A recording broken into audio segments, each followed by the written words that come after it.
Going through life, we wear masks. We behave in ways we think we have to behave. And of course, there are appropriate behaviours that you learn along the way, that appropriately in that moment you have to behave that way. And appropriately for a job, and appropriately, there's always times that call for certain behaviours that have to be masked and other behaviours have to be prominent.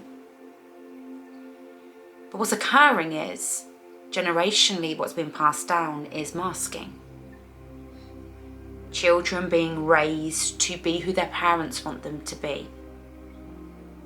And you won't know that this is what's occurred. You won't know when you look at yourself having to please other people, when you look at yourself always saying yes, when you look at yourself being all or nothing. You do everything for everyone, or you pull away and do nothing.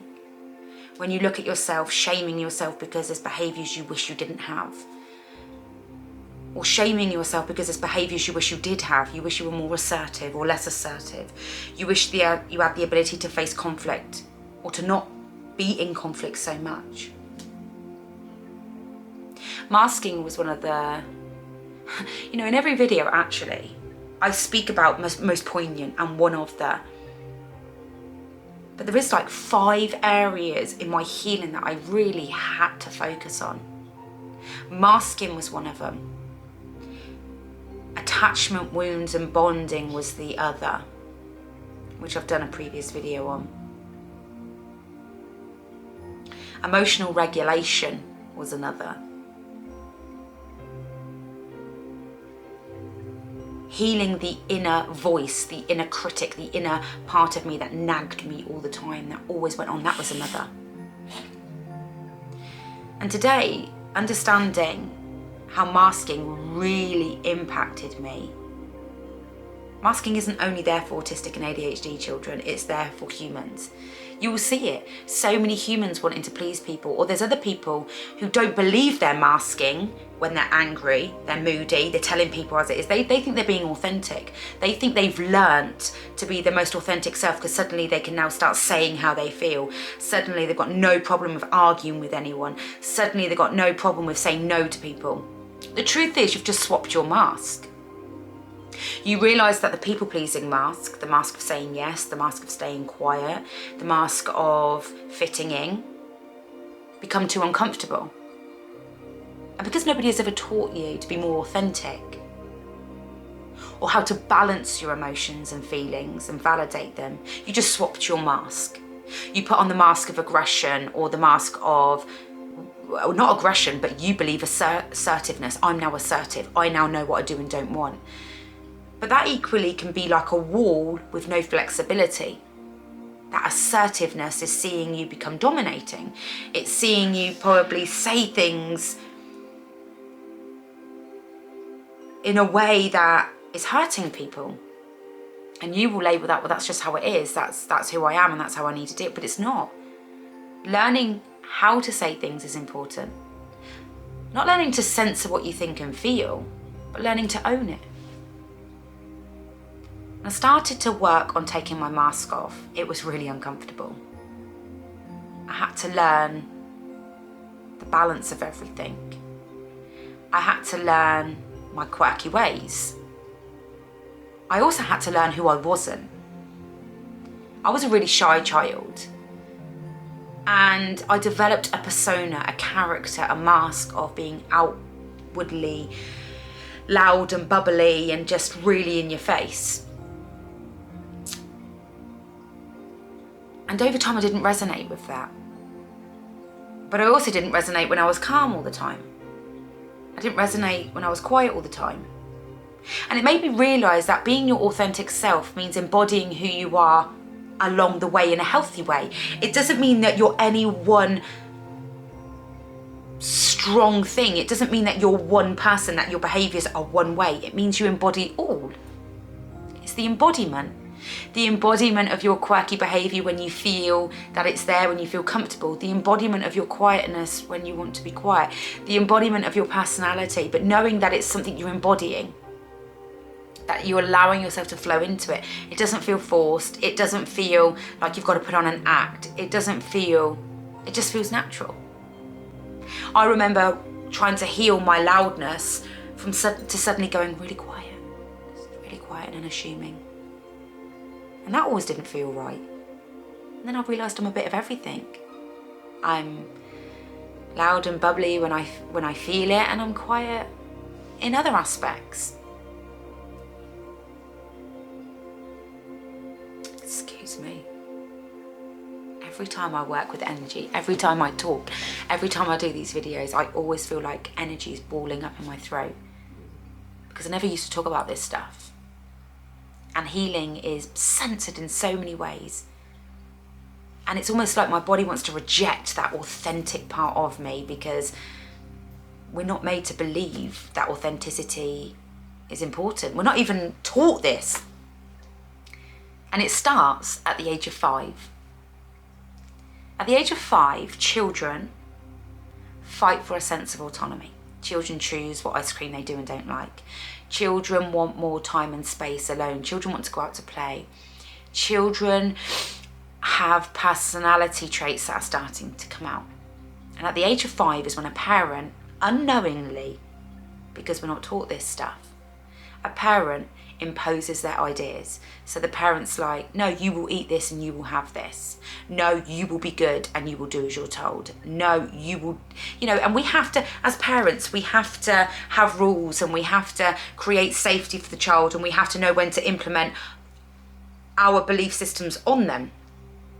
But quite often, what parents don't realise is they implement all of their belief systems. No, you have to do well at school. You have to like this subject, whether you like it or not. You have to go to these clubs. You have to do this. The parent imprints on that child what they believe their childhood should be like. So the parent is already teaching that child from the age of 5 without meaning to who they should be. Who they should be to please the parent. Who they should be to please their teachers. Who they should be to please other children. So from the age of 5, children are already learning to disconnect from the authentic part of them. Tantrums are no longer okay. And people will get into debates about this all the time, how you should never let your children tantrum. Good children don't tantrum. But children until a certain age don't know how to regulate their emotions, and they need healthy parents to help them regulate, not to teach a child not to feel that emotion, or teach a child not to regulate that emotion by saying, be quiet and go over there, which we've all done. I used to do this in my parenting. Stop crying, what are you crying about? When I was a very young mum, because you believed you had to stop them from crying, stop them from feeling. So children learn from an early age, they have to be everything who they're not. To be good children, to be good people, they need to do well at school. And they need to help other children, and we praise them more and we reinforce this more. We never reinforce the saying no. We never reinforce the finding their own personality. We never reinforce anything that goes against the grain of what we believe good children should be. And this inherently suppresses that child then. And this is why this work is good. This work isn't telling us that we should gentle parent our children to the point they're allowed to run riot, do whatever they want, never allowed to say no to them, always be quiet with them, always be soft with them. They need a balance. They need a balance of being told no. They need a balance of, I'm not having this. They need a balance of the boundaries. But they also need a balance of, okay, what's going on for you? Why are you having this tantrum? Okay, you don't like that, no problems. And it's about the balance. It's about exploration. Parents exploring who the child is becoming so that they can help the child thrive. But this never occurred,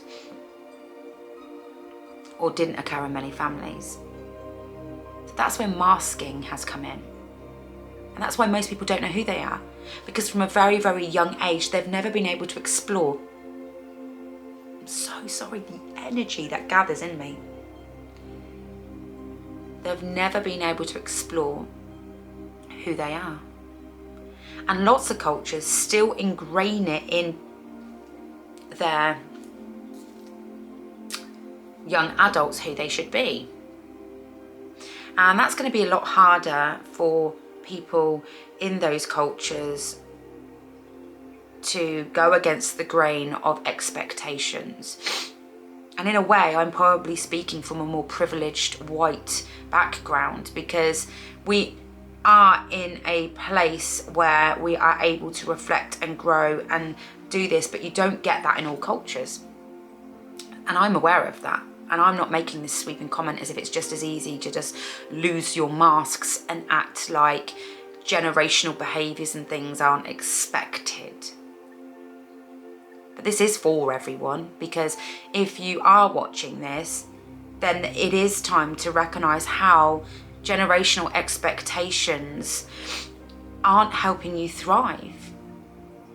And not just generational expectations, societal expectations, parental expectations. And for those of you that have parents that don't have no expectations of you now and actually want you to thrive as a young adult, it's time for you to awaken. It's time for you to explore. Who even are you? I had to do this from scratch. I didn't even know what food I liked. I was so used to having my partners pick my food. I grew up in an authoritarian home. I was told exactly how I was to live, what I was to wear, when I was to go to bed, and I was never allowed to develop a sense of identity. So of course that meant I was going to pick partners who were dominating, partners who didn't want me to have a sense of identity that even in the slightest overshadowed theirs. When I left those partners and I really had to explore, who am I? What food do I like? Do I really like sitting and watching Netflix all the time? Or do I want to get out? So I've got to start stepping out my comfort zone. Do I really want to keep fluctuating between anger because I don't know how to say how I feel when it erupts, or suppression because I don't know how to feel and I'm scared? Because that's what happens. People flip between emotional dysregulation when they're in their masking. I don't know what that is.